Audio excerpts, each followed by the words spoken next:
se atrasaron. Me hicieron recordar a una familia en la que la madre tenía tremendo problema para levantar al hijo de la cama, especialmente los días domingos. Y como algunas de las madres que están aquí, esa señora batallaba muchísimo.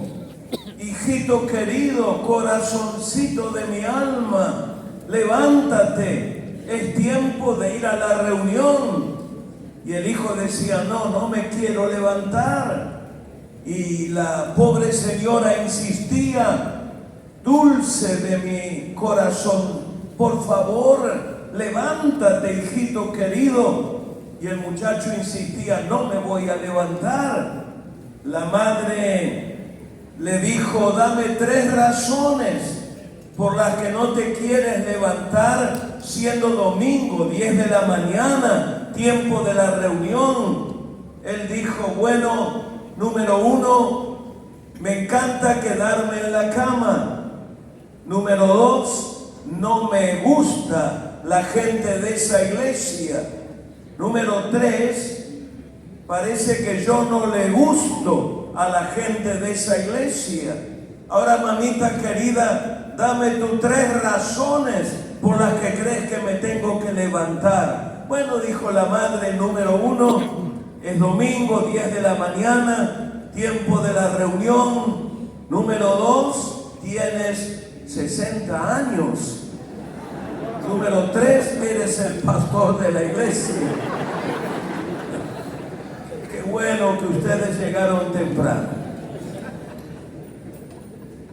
Esta hora que vamos a compartir no es una plenaria, no es una predicación, es un taller. Así que voy a tratar de compartirles algunas ideas y luego vamos a trabajar juntos en este taller. Habrán preguntas que intentaremos compartir para salir de aquí todos enriquecidos.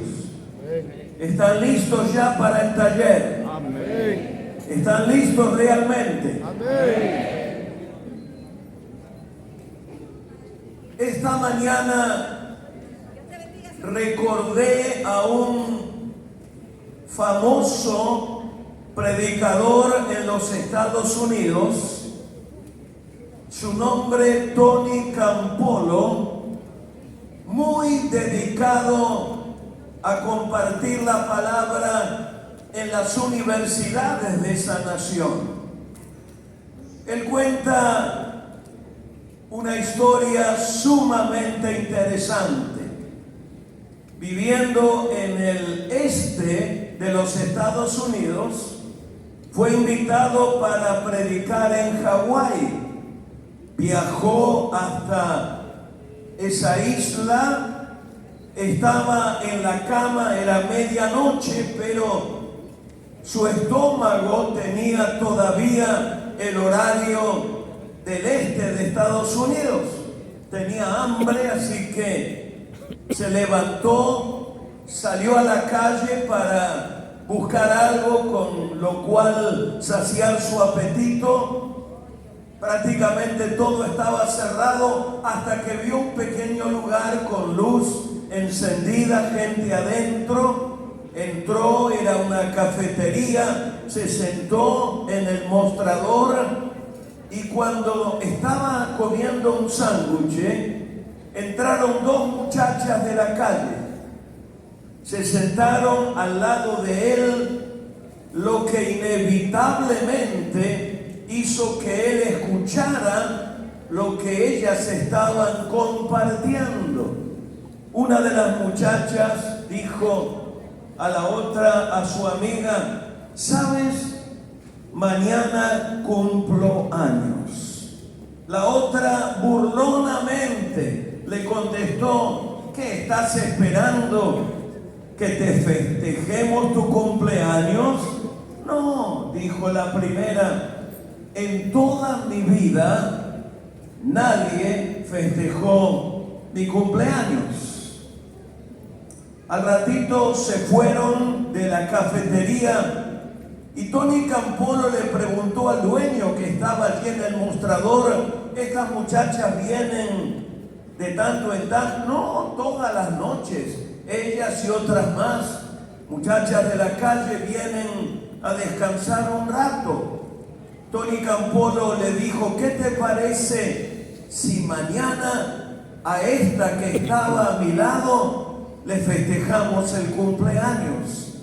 El hombre dio una enorme risotada y dijo a los comensales que estaban en las mesas: este tipo le quiere festejar el cumpleaños a una de estas mujeres. En ese momento, la esposa del dueño salía de la cocina, intervino diciendo: ¿y por qué no lo podemos hacer? Tony Campolo aprovechó el momento y dijo: si están de acuerdo, mañana a esta hora traigo globos, algo de comer y le hacemos una noche especial a esta muchacha. Al día siguiente, a medianoche, Tony estaba esperando y entró un grupo de las mujeres de la calle, entre ellas las que Tony quería festejar, y le cantaron el cumpleaños feliz. Y la muchacha rompió a llorar y no podía parar de llorar. Y Tony Campolo se subió sobre una silla y dijo: les invito a que oremos, pidamos a Dios por la vida de esta muchacha. Oró por ella, la bendijo. La muchacha se quebrantó. Cuando terminó la oración, el dueño de la cafetería, con voz fuerte, le preguntó a Tony Campolo: ¿de qué iglesia eres tú? No sabía que eras un creyente. ¿Cómo se llama tu iglesia? Y Tony Campolo le contestó: el nombre de mi iglesia es el siguiente: la iglesia que festeja cumpleaños a muchachas de la calle a la hora 12 de la medianoche. Lo que quiero comenzar diciéndoles en esta tarde: la iglesia del siglo XXI tendrá que ser una iglesia atrevida. Griten conmigo: atrevida. Atrevida. Una iglesia evangelísticamente atrevida, educacionalmente atrevida, políticamente atrevida, en acciones atrevidas de compasión. Pero, ¿cuál es la tarea de la iglesia? ¿Para qué Dios levanta la iglesia? Si solo es para ganar almas para Cristo y llevarlas a la eternidad, entonces estamos bien. No hay por qué preocuparse. Creemos ser un movimiento pro vida, pero seremos como iglesia evangélica solo pro vida cuando la criatura está en el vientre de la madre. Yo quiero proponer que la iglesia del siglo XXI sea 100% pro vida desde el vientre de la madre hasta la finalización de los días sobre la tierra. Jesús era 100% pro vida. Se ocupaba de predicar, se ocupaba de enseñar, sanaba a los enfermos, daba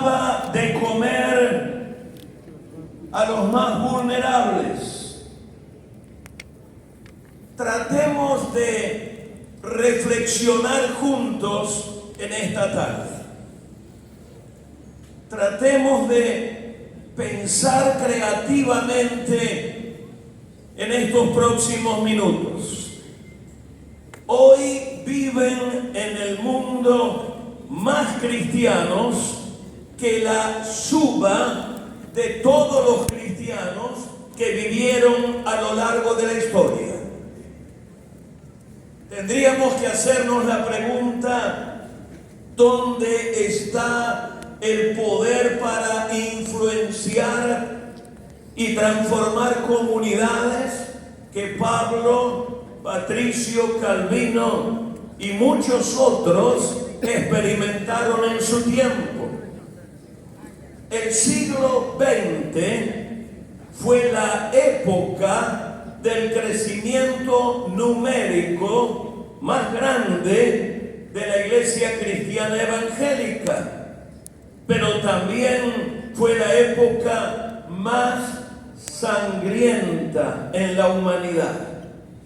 Vimos las dos primeras guerras mundiales, el Holocausto, el surgimiento del comunismo y el fascismo, el reinado de regímenes totalitarios que volvieron a los hijos contra sus padres en nombre de la revolución cultural, los campos de exterminio del sureste de Asia, el intento de genocidio en los Balcanes y Ruanda, el nacimiento del extremismo islámico, son solamente unos pocos ejemplos que nos hablan del poco progreso de la humanidad.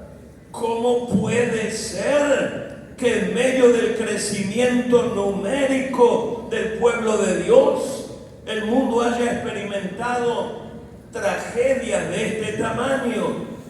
En el siglo XX murieron el doble de cristianos como mártires que todos los que habían muerto en los anteriores 1900 años. La pregunta que yo me hago y que quiero compartir con ustedes: ¿por qué el Evangelio no ha sido relevante en la cultura? Hemos tenido gloriosos avivamientos, millones se han convertido, millones cambiaron sus vidas perversas por vidas santas, las iglesias crecieron. Sin embargo, damas y caballeros, es difícil encontrar un avivamiento que haya durado más que unos pocos años. Los avivamientos de Wesley, Finney, solo duraron décadas. Avivamientos más recientes, como el de Gales y Calle Azusa a comienzo del siglo XX, solamente permanecieron unos pocos años. En 1954, yo era muy niño, mi familia no estaba identificada con una comunidad cristiana evangélica todavía. Llegó a mi país un evangelista desconocido, Tommy Hicks. Los registros históricos hablan de más de 300,000 convertidos, milagros extraordinarios, los misioneros corriendo por la ciudad de Buenos Aires tratando de rentar locales vacíos porque nacieron docenas de iglesias nuevas. Mi pregunta es: ¿cambió Argentina? No. El cáncer de la corrupción continúa adentro de la cultura de nuestro país. Hay algo que está allí metido en la vida nacional que el Evangelio no ha podido afectar. Reinhard Bonnke, tan querido por todos, fue evangelista al África como pocos. Millones se salvaron, millones se sanaron. África a finales del siglo XX, al sur del Sahara, se declaraba 80% cristiana evangélica. El continente más evangelizado del mundo, el continente con la asistencia dominical más grande a la iglesia. Pero en cada país, en toda África, se repite todavía la misma historia: pobreza, enfermedad, violencia, corrupción, injusticia, tiranías, miseria por todas partes. Centroamérica, tan querida, tan cercana a nuestro corazón, probablemente es la región del mundo que ha experimentado el crecimiento numérico de la iglesia más extraordinario. Probablemente, promediando todo Centroamérica, hay un 50% de centroamericanos que se declaran de fe cristiana evangélica. Sin embargo, algunos de esos países están entre los número 1 más violentos del mundo. ¿Qué nos ha pasado? ¿Por qué la iglesia no ha sido pertinente? Yo quiero compartir algunas reflexiones rápidamente. La iglesia del siglo XXI, la iglesia que estamos dando como herencia, nuestra generación está pasando, hay una generación nueva que se está levantando. Desde mi punto de vista, tendrá que repensar el mensaje que predicamos. Hemos reducido el mensaje al evangelio de la salvación. La Biblia no habla del evangelio de la salvación. La Biblia habla del evangelio del reino de Dios. El reino implica el gobierno de un rey, la autoridad suprema sobre todos los súbditos de su reino. En ninguna parte del Nuevo Testamento se nos dice que debemos aceptar a Cristo como nuestro suficiente y personal Salvador. Esa fórmula no aparece en el Nuevo Testamento. Se nos dice que debemos reconocer a Cristo como Señor. Griten conmigo, Señor. Señor. La palabra Señor o Kyrios en el idioma griego en el tiempo apostólico se usaba únicamente para hablar del César del Imperio Romano, porque la palabra Señor en griego quería decir 5 cosas.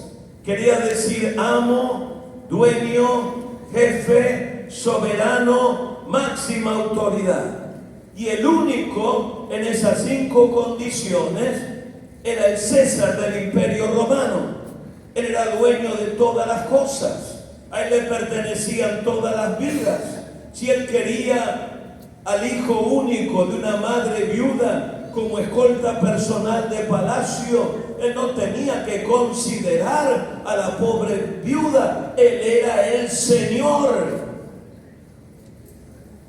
La proclamación de Cristo como Señor tuvo tal implicación política que desató la primera persecución en contra de la iglesia. No tenemos un Salvador de nuestra alma solamente para llevarnos al cielo. Tenemos un Señor al cual debemos servir 100% con todo nuestro corazón. Yo temo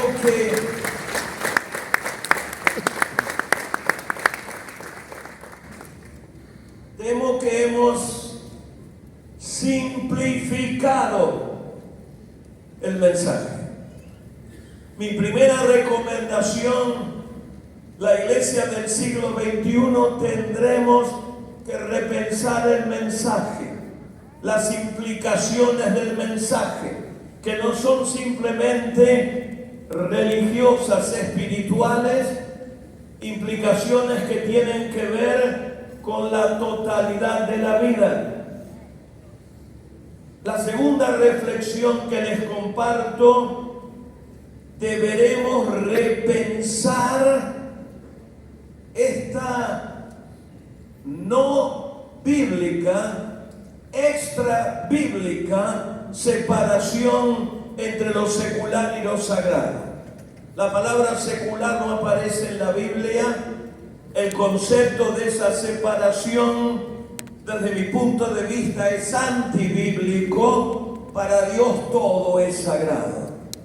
No solo la congregación que se reúne el domingo por la mañana y levanta manos al cielo y lo adora con devoción indecible. El mundo entero es sagrado y el mundo entero tendremos que traerlo a los pies del Rey de Reyes y Señor de Señores. La iglesia se ha dedicado a levantar murallas, algo totalmente antibíblico. Lo que Jesús nos enseñó es a construir puentes. Claro que tenemos que separarnos del mundo, del pecado, pero no de los pecadores. Algunas de las iglesias de ustedes actúan de una manera que es como si tuvieran en el frente del edificio un gran cartel diciendo: pecadores no entren aquí. Aquí nos reunimos los mejores, los perfectos de esta ciudad. Esa no fue la intención del Señor. Lo mencionamos anoche. Él no pensó en una iglesia recluida el domingo por la mañana. Él pensó en un movimiento atrevido, metiéndose en el mundo y llenándolo con la gloria del Señor. Hemos tratado de superproteger a la gente. Pastores que están aquí, no sobreprotejan a su gente.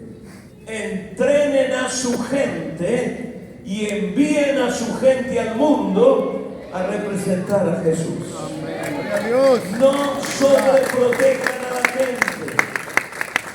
La iglesia debe tener el delantal puesto 24/7, la palangana llena con agua, y no importa que se le manchen las vestiduras blancas con el barro de los pecadores. La iglesia tiene que estar afuera levantando la lámpara en el nombre de Jesús. Hemos visto un fenómeno. Cuando el evangelio llega a nuestras tierras, alcanza de forma notoria a las clases populares. Un sociólogo suizo, Christian Lallier, fue a América del Sur para estudiar el fenómeno de la iglesia pentecostal en Chile. Llamó a su libro, lo tengo en mi biblioteca, El refugio de las masas. Las clases obreras se sintieron restauradas, fortalecidas. Pero ¿qué sucedió? Inevitablemente el Evangelio trae progreso al ser humano.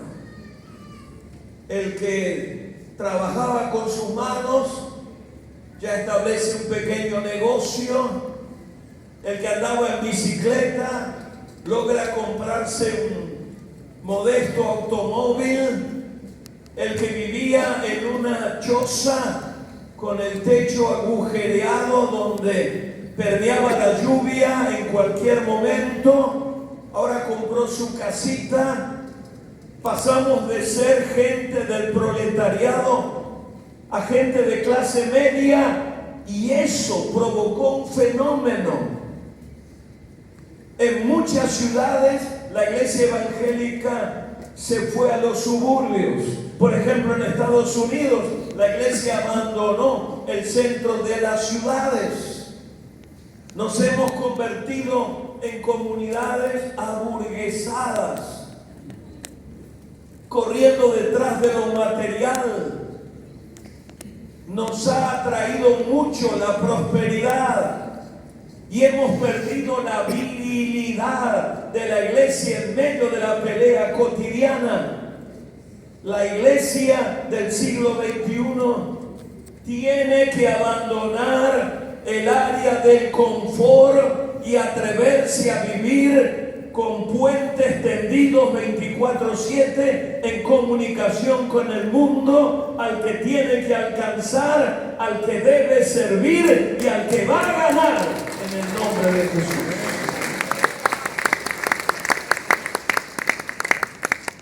Mi cuarta reflexión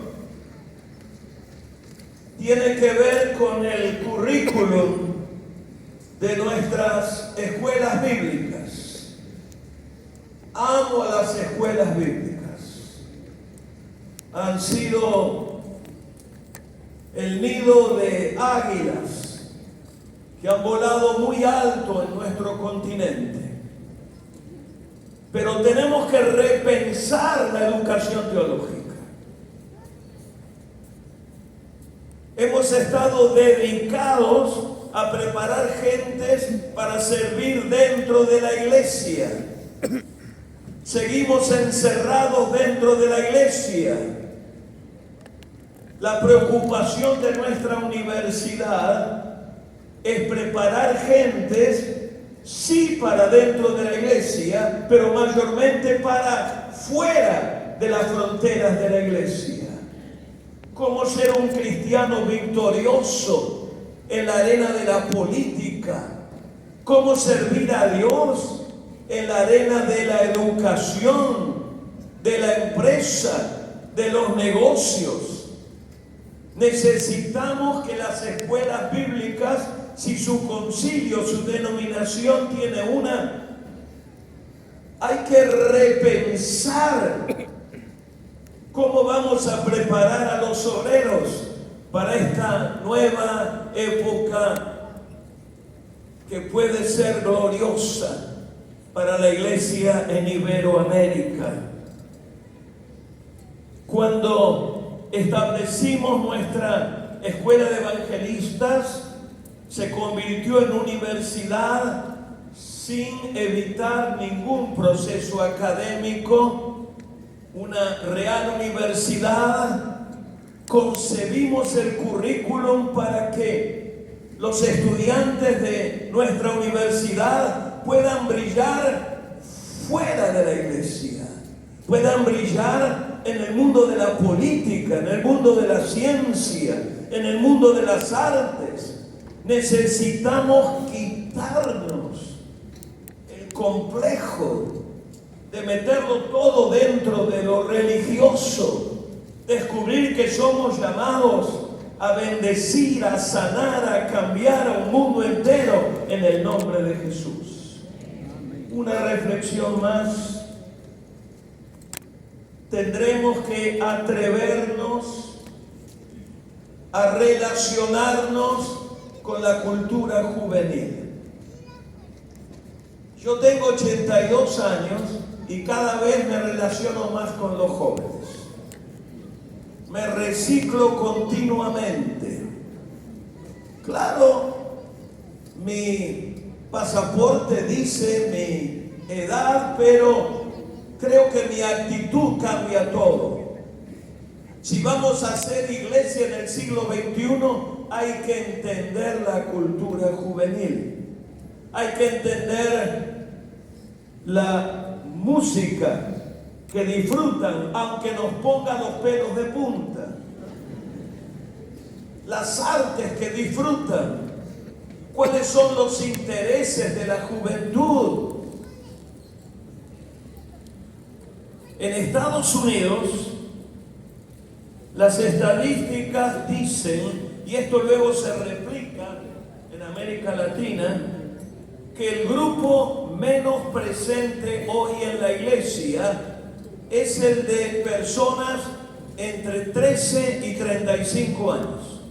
Cuando llegan a la escuela secundaria, le dan la espalda a la iglesia y algunos vuelven después de los 35 con vidas destruidas a ver si aquella iglesia de la niñez les ayuda de alguna manera. La iglesia necesita entender a la juventud. Y esto, yendo un poquito más allá, me lleva a afirmar: la iglesia necesita entender al mundo en su totalidad. Los cristianos conocemos un poco de Dios, un poco de las Escrituras, pero me atrevo a afirmar muy poco del mundo, de las corrientes de pensamiento, de las fuerzas políticas que están operando, de los poderes culturales que están queriendo tomar autoridad en nuestras sociedades. Creo que si un cristiano no tiene el valor de opinar sobre asuntos como la guerra y la paz, el crecimiento demográfico, la economía, la inteligencia artificial, más que lo que diría un periodista de CNN o de cualquier cadena periodística, creo que entonces es que nos hemos acercado muy poco a la mente de Dios. Cuando leo la Biblia de tapa a tapa, el mundo está en la mente y en el corazón de Dios. Porque de tal manera amó Dios al mundo que ha dado a su Hijo unigénito. Creo que tenemos que cambiar e incluir el diálogo en nuestra relación con el mundo. En general, la iglesia tiene un dedo así señalando al pecador. Arrepiéntete, te vas al infierno. Y eso es verdad. Y la Biblia dice que la gente se salva por la locura de la predicación, pero eso no deja fuera el diálogo con la sociedad. La iglesia debe salir de su encerramiento. Anoche hablábamos para servir a su comunidad.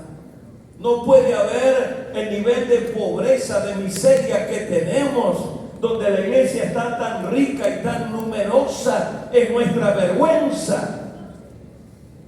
Pero también la iglesia debe aprender a sentarse y a escuchar al mundo como lo hacía Jesús. Jesús era sumamente atrevido. Rompía todos los cánones, los protocolos conocidos. Recuerden Jesús hablando con la prostituta del pueblo, en la puerta del pueblo, el lugar más visible de la ciudad. Era un escándalo. Jesús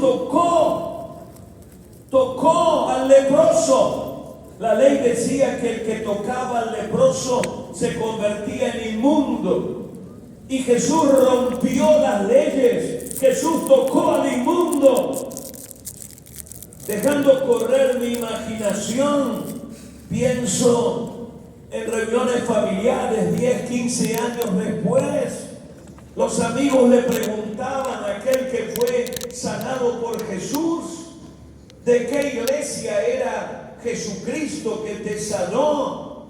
¿Cuál era su doctrina sistemática? Me imagino al leproso sanado diciendo, yo no sé el nombre de su iglesia, la verdad que no me importa mucho, yo no sé la doctrina sistemática de su concilio, sí sé que me tocó, sí sé que me sanó, sí sé que me transformó. Alabado el nombre del Señor.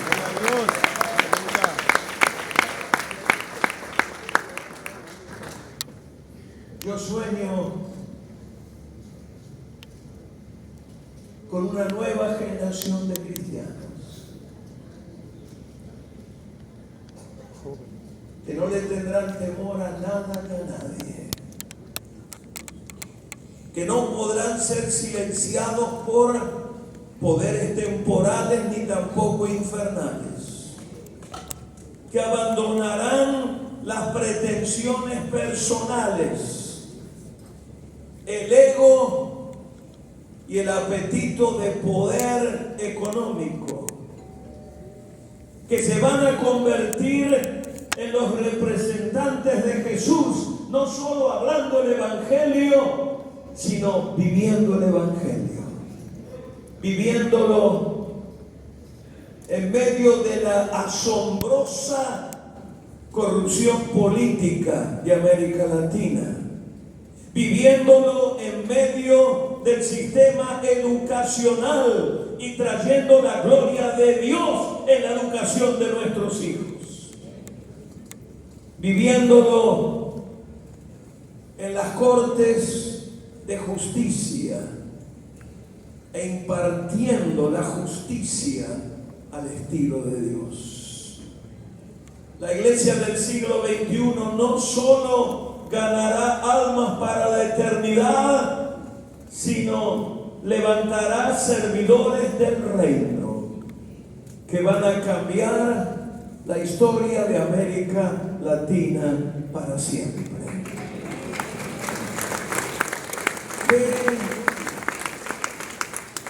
oración aquella, que venga tu reino. Digan conmigo, que venga tu reino. Que venga tu reino. El reino, una forma de gobierno.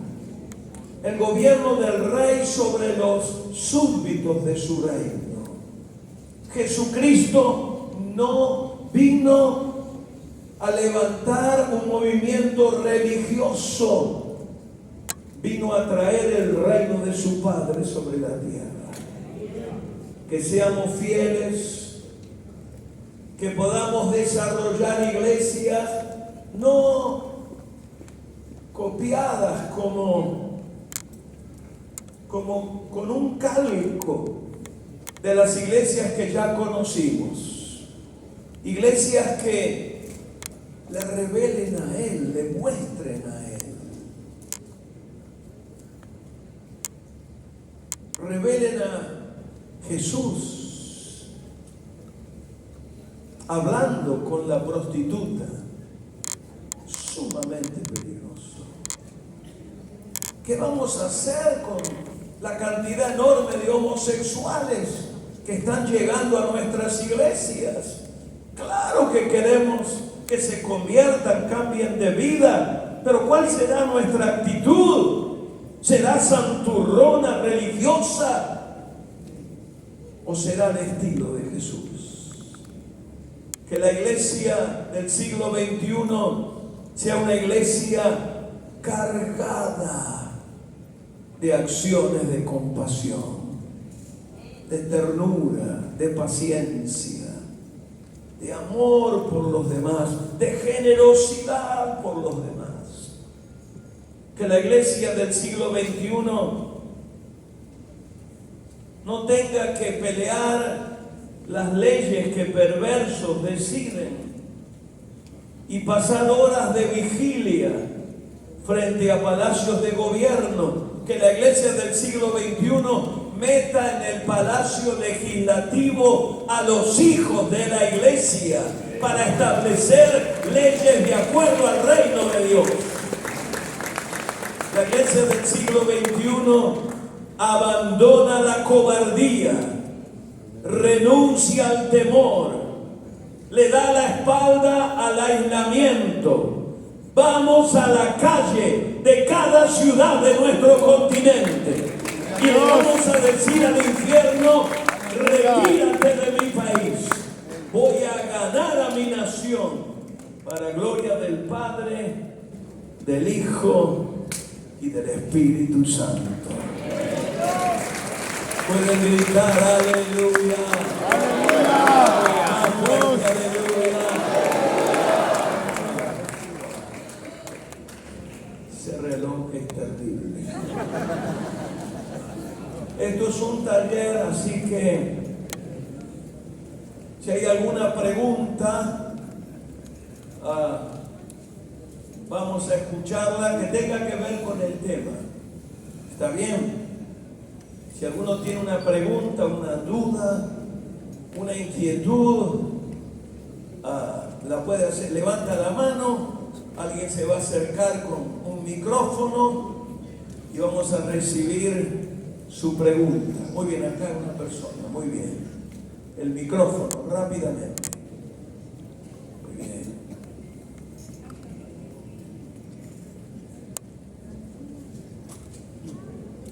Acérquese acá, hermano.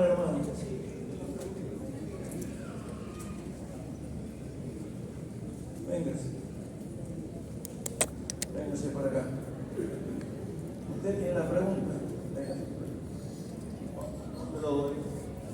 Véngase para acá. ¿Cómo? La generación de San Diego, yo nunca había visto cómo la generación está aquí trabajar, pero la generación de San Diego